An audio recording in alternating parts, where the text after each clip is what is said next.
Hi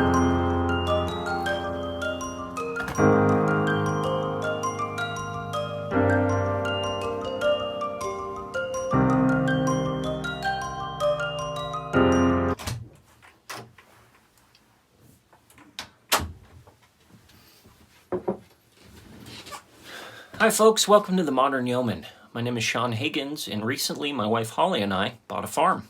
It's still super weird, by the way, to say that out loud. We bought a farm. Now when I say farm, you'll forgive me if I'm a little hyperbolic with the lingo. I think a better term might be mini farm, or homestead, or even small holding. Holly and I currently live on the third floor of a very modern apartment building here in Asheville, North Carolina. So the prospect of moving out into a genuine chunk of land, no matter how big or small that chunk might be, is frankly a gigantic step for us.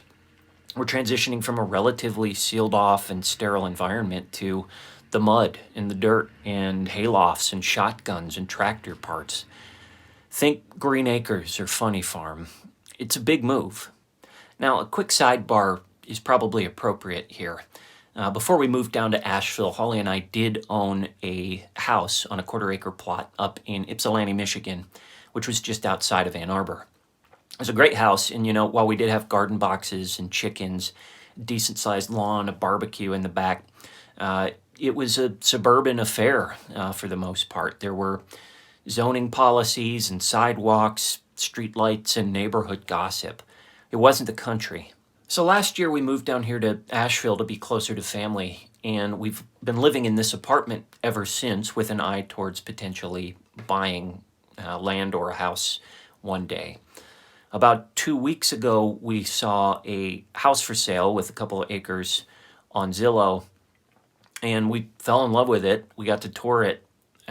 We made an offer without really expecting that they'd accept the offer, but they did.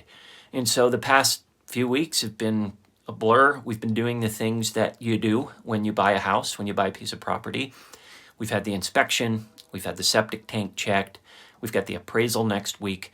Suffice it to say, we're very excited about moving out there. Now, a little bit more about the property itself. It's about a half an hour east of Knoxville, Tennessee. And like I said, it's relatively small. It's just under 4 acres, but there's a lot going for it. There's a beautiful, quirky old brick farmhouse that was built in 1940, but is otherwise in really good condition.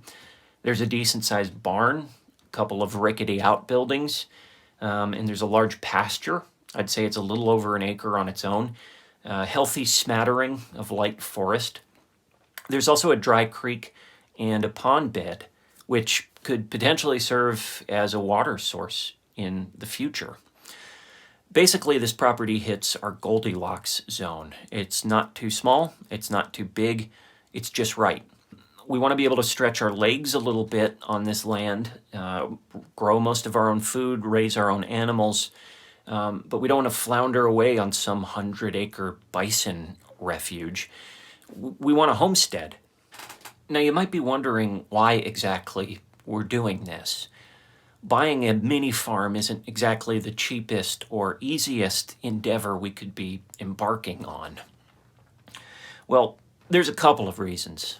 First, the coronavirus lockdowns have shown us that while long-term apartment living may be convenient, it's also boring. I'm not going to lie, this apartment is really, really nice. We've got 2 bedrooms, 2 bathrooms, this little mini office I'm sitting in right now, a nice big kitchen and living room, a big deck space. It's great, but it's lacking. Both Holly and I miss being out on the land, barbecuing, getting our hands dirty, working on projects. Heck, I miss fixing things when they go screwy. Second, if the past few months have shown us anything, it's that big population centers or large apartment buildings aren't really the best places to be during black swan level global pandemic events. Think about it. Outbreaks, local economy shutdowns, sketchy utility services, empty grocery shelves. Who can forget the mad rush on toilet paper, of all things? No, if ever there's a time to bone up on your self-sufficiency skills, grow your own potatoes, raise your own chickens. Now is that time. Well, we don't expect to be cranking out full freezer loads of pastured pork anytime soon.